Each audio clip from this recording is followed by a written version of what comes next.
The story of Chander Jatwani. Chander was born in the small city of Kolkapura in Punjab, India, on January 5th, 1947. She grew up in a family of seven with four siblings, two brothers and two sisters. Her family was pretty wealthy because her father owned tobacco shops and real estate in their town. They even had servants in their household. Throughout her childhood, she lived an easy life. Her only responsibility was to attend school, and after she turned 18 and graduated, for her to be married off. Everything else was taken care of for her by the servants. Little did she know, her carefree and simple life would end up taking a dramatic turn. During the 1960s, many believed India was at its lowest point in history. The Sino-Indian War with China ended with India's defeat.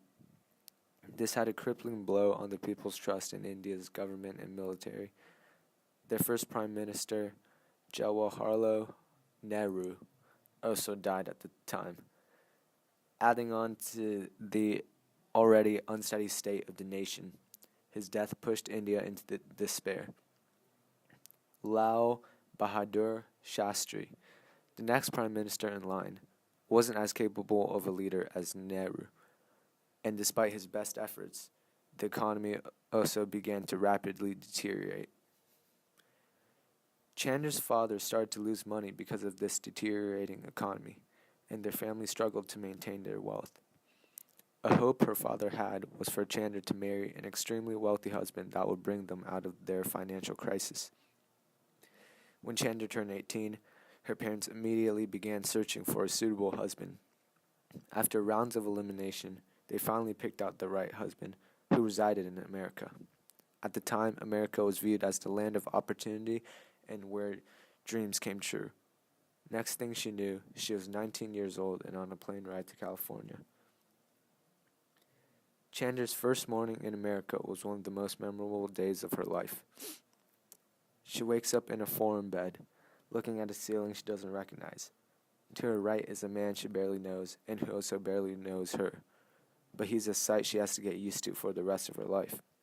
She doesn't smell anda and kari, eggs and curry, or hear the sounds of her servants and siblings bustling.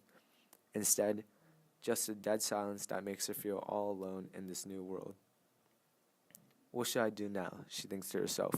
Feeling helpless, she wakes up her husband next to her, and they decide to go to a nearby cafe for breakfast. The second she steps out of their apartment building, everything is cleaner and nicer than her hometown of Kolkapura. The air is fresher, the trees are greener, and even the sky seems to be more blue. When she landed last night, she wasn't really able to see much, but now she's just standing here in awe. As they continue to walk towards the cafe, she feels the stares of everyone around her. They're all wearing a t-shirt and shorts, while she's wearing her sari, an Indian dress.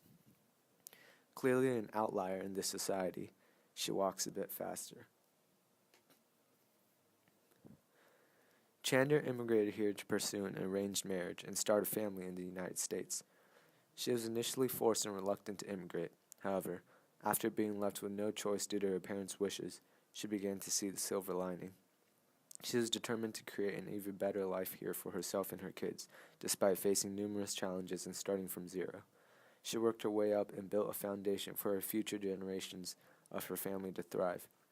Through interviewing her, I learned to be grateful. I should be grateful for my life and that I didn't have to go through the hardships she did.